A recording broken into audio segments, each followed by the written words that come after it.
Shalom Bapak Ibu yang dikasihi oleh Tuhan. Bagaimana kabarnya sore hari ini?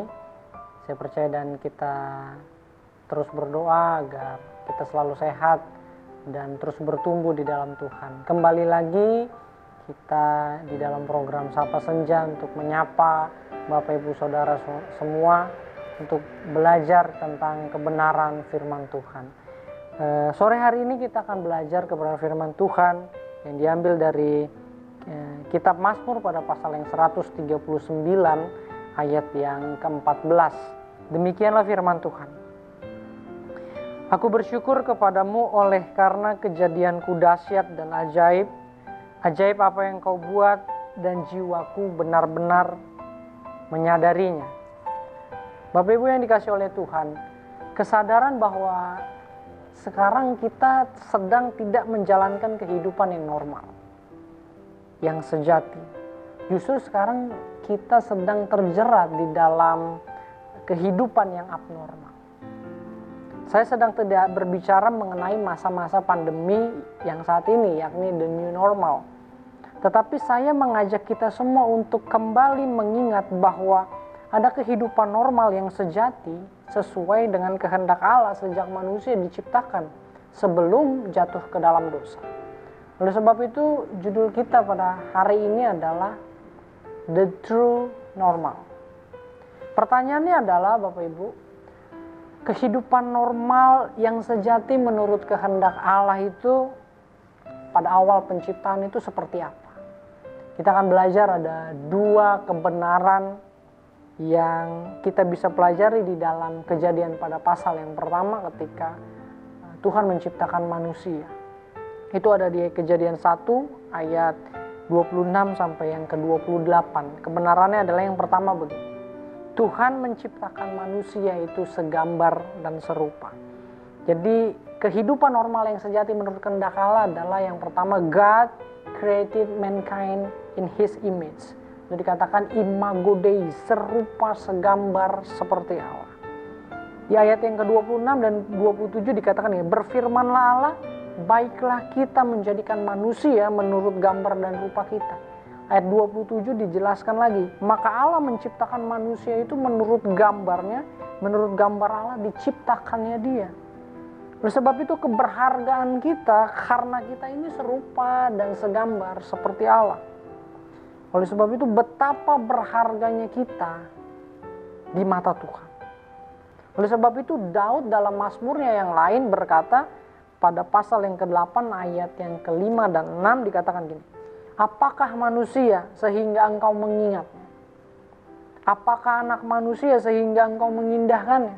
Ayat 6. Namun engkau telah membuatnya hampir sama seperti Allah dan telah memahkotainya dengan kemuliaan dan hormat. Perhatikan kata-kata mengingatnya, mengindahkannya dan hampir sama seperti Allah. Kata-kata mengingatnya ini berarti kita ini selalu diperhatikan oleh Tuhan, selalu ada di matanya, selalu ada di pikirannya, selalu ada di hatinya. Seperti pasangan layaknya suami istri yang saling mengasihi atau pasangan yang sedang merajut kasih. Pasti selalu ada di dalam hati dan pikirannya. Demikian pula kita di mata Allah. Kita selalu diingat oleh Tuhan. Yang kedua, kata-kata mengindahkannya. Dalam terjemahan bahasa Indonesia sehari-hari dikatakan, siapakah dia, yaitu manusia, sehingga kau pelihara. Mengindahkan ini berbicara tentang pemeliharaan Tuhan atas kehidupan kita. Sebab itu kita tidak perlu khawatir karena Ia memelihara kehidupan kita. Yesus katakan di dalam Injil Matius bahwa jangan kamu khawatir tentang apa yang kamu makan, minum, dan pakai. Semua sudah disediakan bagi mereka yang mengasihi Tuhan. Dan kata-kata membuatnya hampir sama berbicara mengenai keselarasan. Seharusnya keselarasan kita akan sifat-sifatnya Allah. Dan salah satu sifatnya Allah adalah kasih. Itu kebenaran yang pertama, bahwa Tuhan menciptakan kita segambar serupa seperti Allah. Yang kedua, kebenaran yang kedua, the true normal adalah ayat yang ke-28 di dalam Kejadian pasal yang pertama. Allah memberkati mereka lalu Allah berfirman kepada mereka, beranak cucu dan bertambah banyaklah dan sebagainya.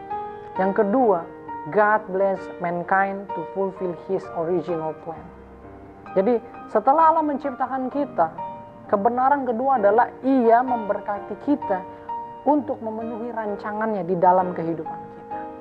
Dalam Mazmurnya Daud di ayat yang ke-7 di pasal yang ke-8 tadi melanjutkannya, dikatakan, Engkau membuat dia berkuasa atas buatan tanganmu.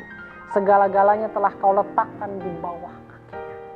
Dan ini kebenaran yang harus kita pahami, bahwa setelah Tuhan menciptakan kita serupa segambar seperti Allah, Ia memberkati kehidupan kita untuk, tanda kutip, berkuasa atas seluruh dunia sebelum manusia jatuh ke dalam dosa. Dalam terjemahan Easy English di Mazmur pasal yang 139 ayat 14 dikatakan ini, I praise you for the mysterious and wonderful way that you made me. I know very well that everything that you made is wonderful. Kata praise you di sini kata ungkapan rasa syukur dan pujian kepada salah satu pribadi yang sangat besar, yang hebat atas apa yang telah ia lakukan dan kerjakan. Dan karena kita mengucap syukur itu karena ia telah melakukan apa? Yang pertama, mysterious way and wonderful way. Dikatakan misterius itu nggak ada, penuh dengan misteri, sehingga nggak ada satupun yang dapat mengerti jalan pikirannya Tuhan. Yang kedua, wonderful, penuh dengan hal-hal yang hebat dan besar dan yang menakjubkan yang Tuhan kerjakan untuk setiap manusia.